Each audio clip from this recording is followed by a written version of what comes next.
तथास्तु। हिंदी उपन्यास आपके लिए।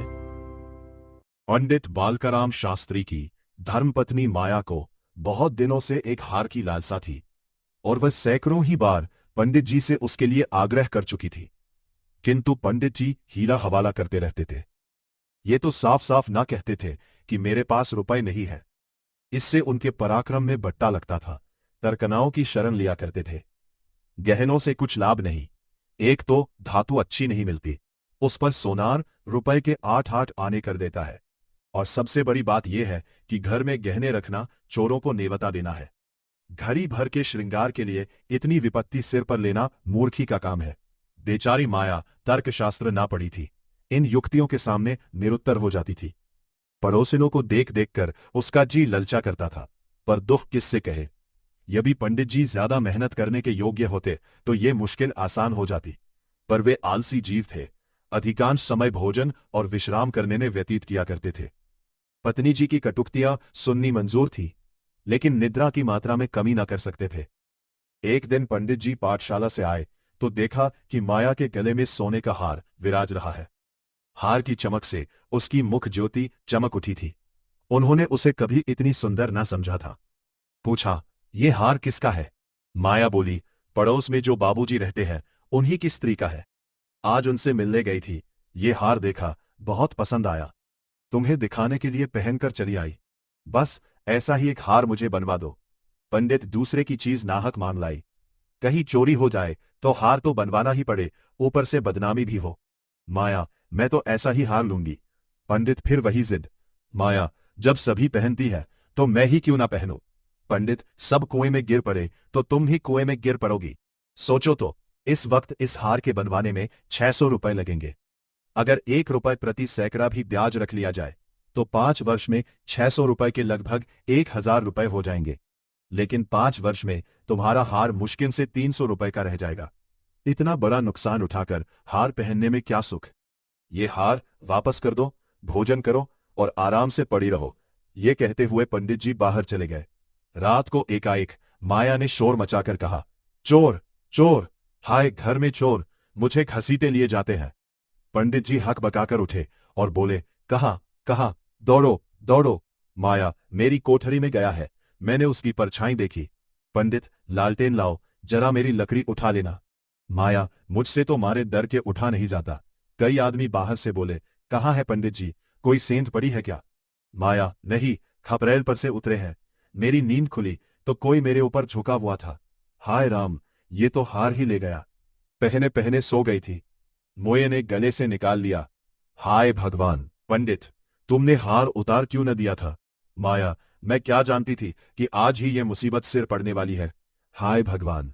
पंडित, अब हाय हाय करने से क्या होगा? अपने कर्मों को रो।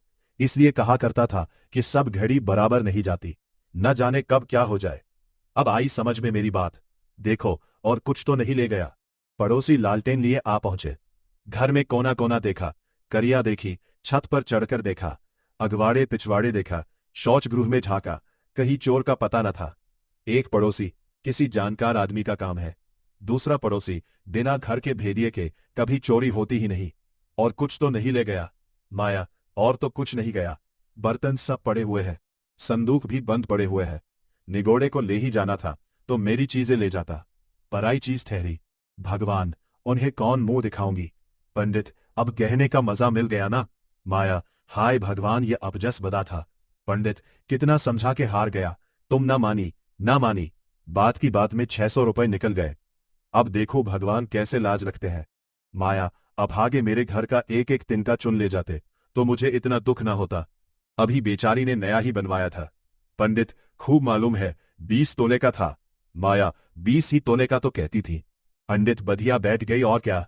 माया, कह दूंगी घर में चोरी हो गई, क्या जान लेंगी? अब उनके लिए कोई चोरी थोड़े ही करने जाएगा। पंडित, तुम्हारे घर से चीज गई, तुम्हें देनी पड़ेगी। उन्हें इससे क्या प्रयोजन कि चोर ले गया या तुमने उठा के रख लिया, बतियाएंगी ही नहीं। माया, तो इतने रुपए कहाँ से आएंगे?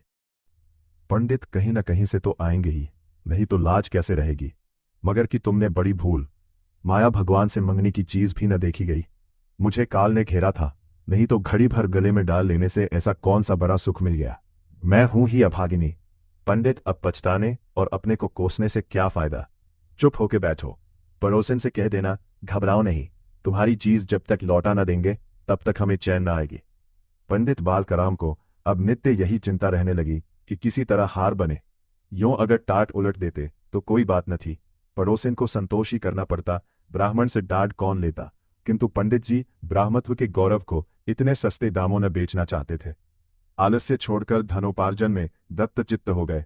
6 महीने तक उन्होंने दिन को दिन और रात को रात नहीं जाना। दोपहर को सोला छोड़ दिया, रात को भी बहुत देर तक जागते।